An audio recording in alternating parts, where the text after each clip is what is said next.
Hey, David T.S. Wood here, and welcome to My Extra Mile. I'm so excited about this show. And again, I know some of you are not fight fans.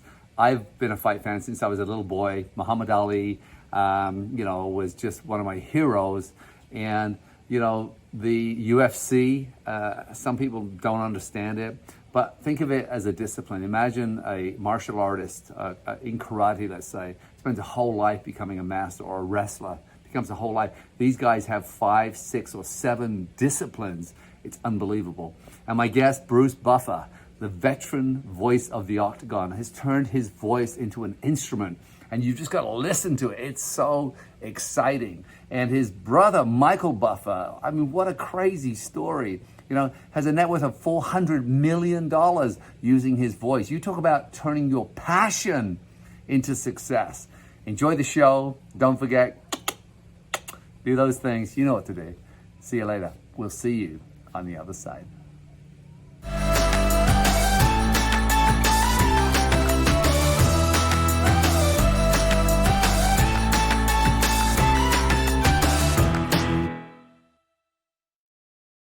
So Bruce, when I think about you and I look at your life, the word that comes up for me is passion. And I know you've done motivational speaking, but I know that you can do more in 3 minutes with getting into the hearts of people, of getting into the soul of people. And as a professional speaker myself, I watched what you do and how you do it. Talk to me about passion and how it's played a role in guiding you through your life. Oh, well, thank you for the kind words. I appreciate it. The thing is, at this stage of my life, I just turned 63 and lived a very long and very wonderful life with a long life to come yet and lots of experiences to be had yet.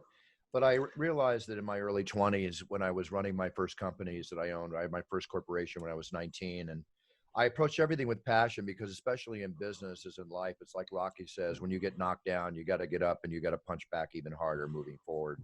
And I've had that attitude my whole life. And my dad instilled that in me with a real true warrior spirit, being the maverick and the amazing person that he was.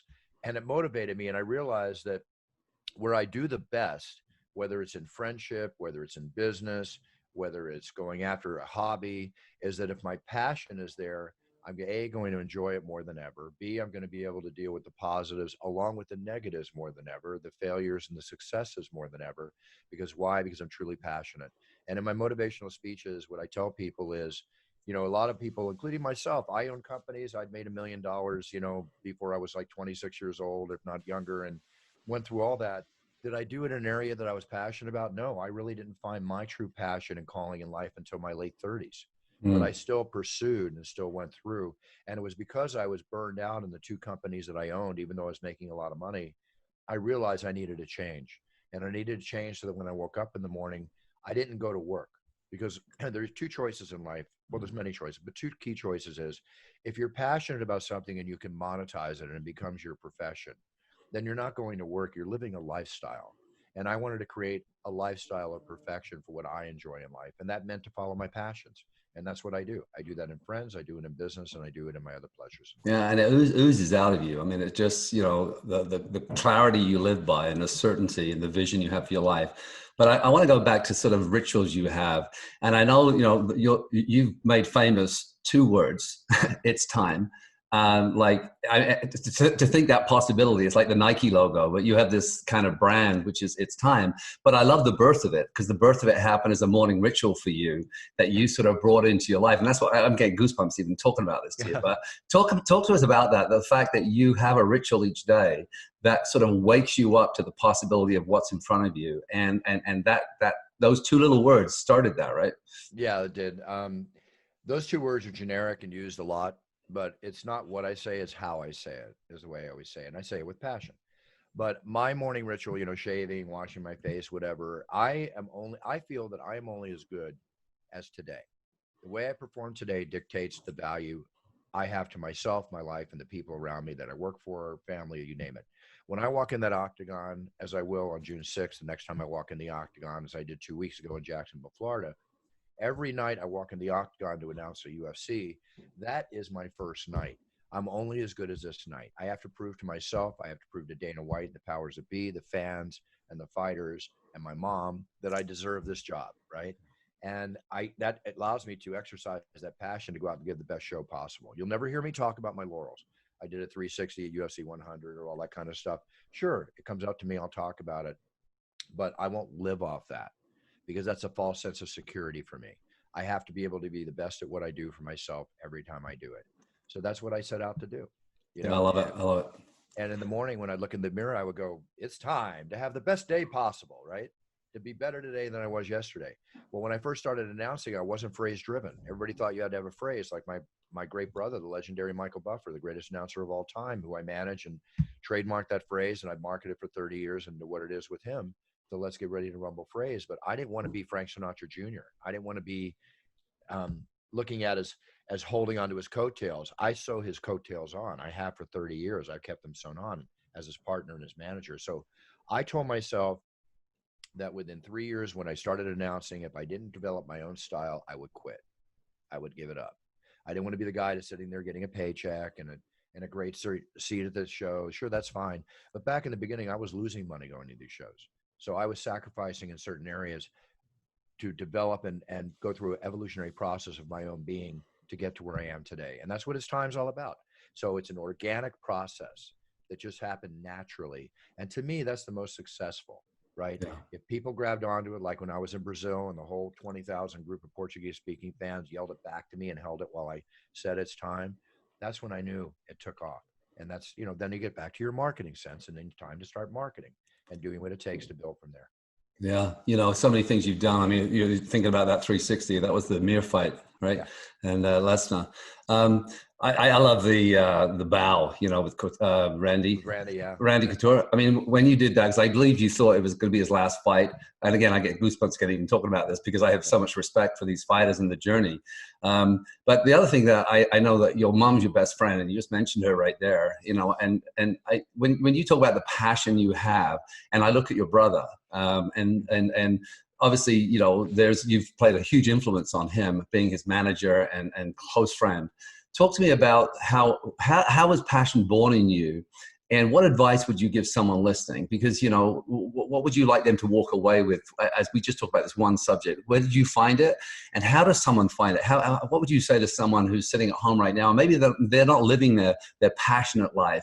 They're sort of weighed down under the sort of the struggle that they think they're in versus the life they want to create. Right. Well, having, like I said before, my first business at 19, getting sued for $1 million 6 months later after I opened it up, going through all these experiences and cutting my teeth and not knowing how to handle life and dealing with what I dealt with.